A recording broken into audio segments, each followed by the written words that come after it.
lepaskan sundulan akurat dan gol. Hubungan ini udah gak bisa dilanjutin. Katanya, beberapa film ini bakal jadi list film paling bikin nangis, tawa, dan mungkin bikin sedikit marah ya. Ada yang bilang juga film ini bakal jadi film masterpiece. Tapi ada juga yang nyinyir kalau film ini cuma drama lebay. Nah, film apa aja itu? Oke, inilah dia beberapa list film drama yang rilis bulan Januari.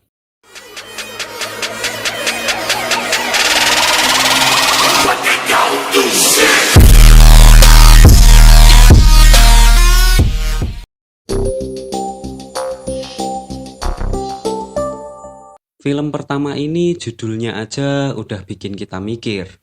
Ambyar Makbyar. Gimana rasanya kalau kamu jatuh cinta sama anak keraton yang super anggun, tapi orang tuanya langsung bilang nggak setuju. Nah, Ambyar Makbyar bercerita tentang Jeru, musisi campursari yang jatuh cinta sama Betari, gadis cantik dari keluarga keraton. Tapi masalahnya hubungan mereka nggak direstui. Jeru yang datang dari latar belakang sederhana harus jungkir balik ngebuktiin kalau dia pantas buat Betari. Salah satu caranya ngejar sukses bareng bandnya. Masalah makin panas saat keluarga Betari mulai main cara kotor buat misahin mereka. Nah, buat kamu yang suka drama cinta penuh perjuangan dan nuansa budaya Indonesia, Ambyar Makbyar ini wajib masuk watchlist kamu. Beliau itu putrinya Sinu, bukan anak tukang sapu.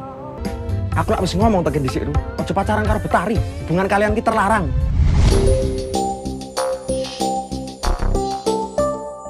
Film Elang ini bakal ngebawa kita masuk ke dunia sepak bola yang gak cuma soal gol dan kemenangan. Ceritanya tentang Elang, striker timnas yang ibunya sakit Alzheimer. Duit pas-pasan, beban makin berat, dan demi biaya pengobatan, Elang nekat merantau ke Australia buat karir yang lebih baik. Karirnya di sana mulai naik, tapi tiba-tiba panggilan pulang buat timnas nggak bisa diabaikan. Elang dihadapkan sama pilihan berat, uang atau negara. Dan yang lebih bikin gregetan, ada yang mau timnas kalah demi keuntungan bisnis kotor. Bayangin, kamu udah berjuang mati-matian di lapangan, tapi ada musuh yang nggak kelihatan main licik di belakang layar. Kira-kira Elang mampu nggak ya nyelamatin karir, harga diri bangsa, dan ibunya sekaligus? Aku sepak bola, timnas. Urusannya jauh lebih besar daripada gertakan seorang harimau.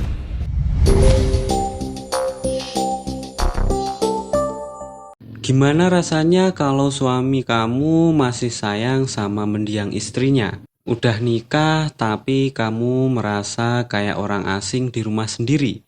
Nah, ini yang dialami Anika di film Satu Imam Dua Makmum. Ceritanya tentang Anika yang menikah dengan Arman, seorang duda yang masih dihantui kenangan cinta lama dengan mendiang istrinya, Leila. Awalnya Anika penuh harapan buat memulai hidup baru, tapi kenyataan pahit mulai muncul. Arman gak mau tidur sekamar, gak mau jadi imam sholat, bahkan gak mau ngenalin Anika ke temen-temennya. Nah, yang lebih nyesek, hati Arman ternyata masih terikat kuat sama kenangan Leila. Anika mulai bertanya-tanya nih, gimana caranya bersaing sama bayangan yang udah gak ada? Bisa nggak seorang suami mencintai dua wanita, satu di sisi, satu lagi di hati? Kalau kamu mau aku jadi kayak Lela, kamu kasih tahu aku harus gimana? Gak perlu, gak akan ada orang di dunia ini seperti Lela.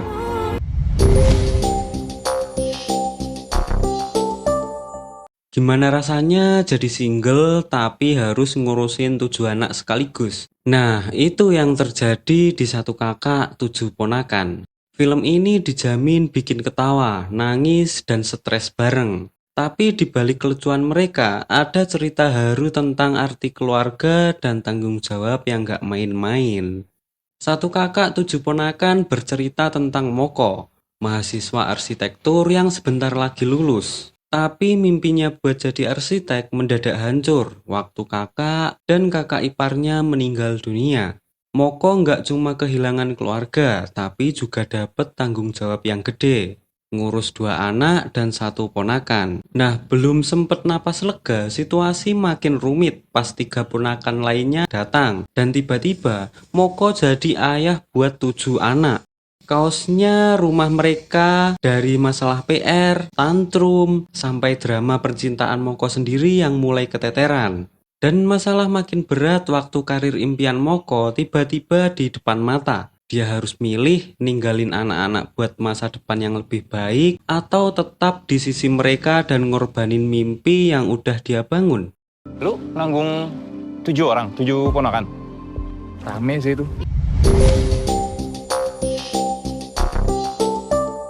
Dari judulnya aja udah bikin penasaran kan?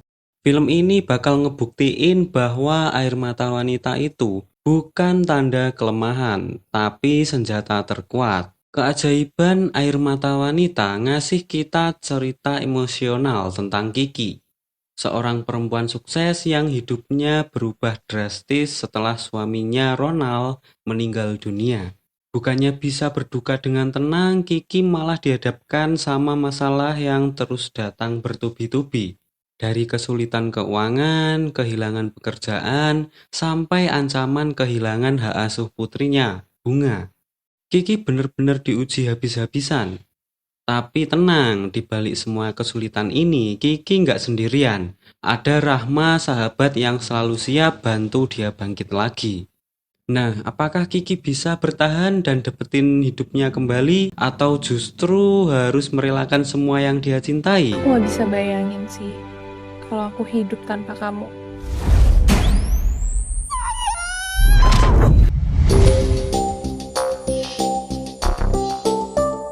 Lagu Cinta untuk Mama nyeritain kisah cinta beda dunia antara Krishna, cowok kaya yang baru pulang sekolah dari luar negeri, dan Indira, penyanyi kafe sederhana.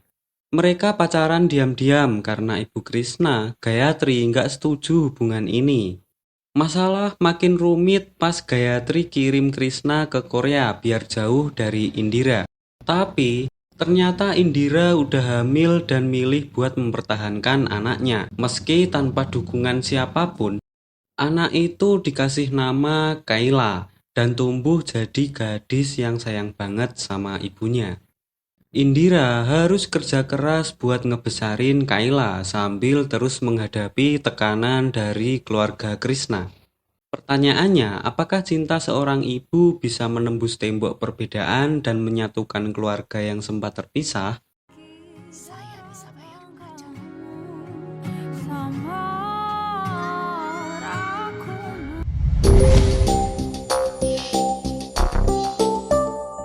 Dan yang terakhir, ini dia remake dari salah satu film paling sedih sepanjang masa. Siapa yang gak inget film Korea Miracle in Cell No 7 yang bikin kita nangis berjamaah?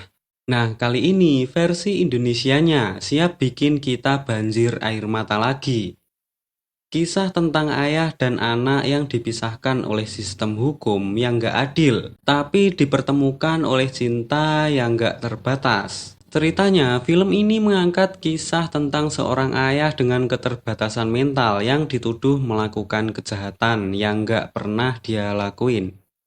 Padahal dia cuma pengen jadi ayah terbaik buat anak perempuannya yang super manis dan sayang banget sama dia. Di dalam penjara, sang ayah nemuin keluarga baru di selnya. Para tahanan yang akhirnya tergerak buat bantu dia buktiin kalau dia nggak bersalah. Tapi perjuangan mereka nggak mudah. Apakah keajaiban bakal datang lagi kali ini? Atau semuanya bakal berakhir tragis? To End the Miracle in Cell No 7 ini nggak cuma tentang hukum dan keadilan, tapi juga soal cinta, pengorbanan, dan harapan yang nggak pernah mati.